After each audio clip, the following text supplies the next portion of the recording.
Hello, in this tutorial I'll show you how to save location on Uber. Now, are you tired of typing in your home or work address every time you book a ride?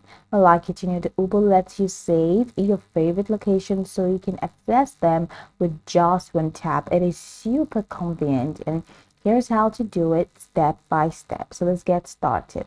Launch the Uber app in your phone, which is mandatory, and make sure you're signed in and connected to the internet. So for the home screen, from the home screen, head to the bottom right corner and tap on the account icon. It's represented by a little person symbol.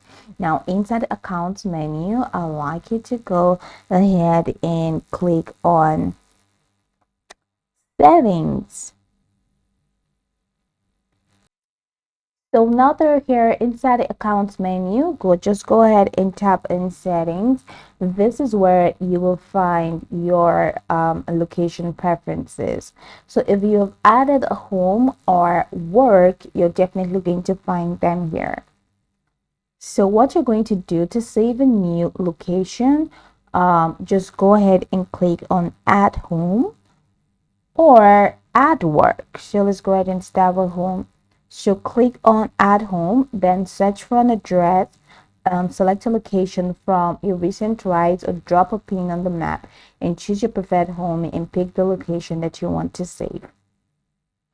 Let's say home is Bodija Market, which is not home. You see that has been added as home. Now you can do the same as work. After selecting the address, you see that it's going to be added automatically. So you can go ahead and click on that home, which you have here. It's Bodija Market, and you can just go ahead and tap on it, and it's just going to take care. So that's just pretty much how it works.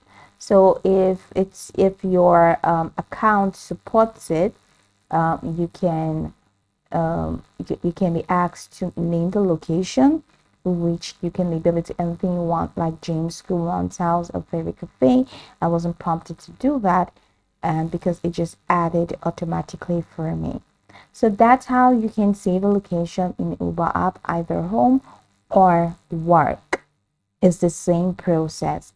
So go over the tutorial from the top to the bottom to get acquainted with the steps, and once you're done, you'll be good to go. I hope that this tutorial marvelously helped you search.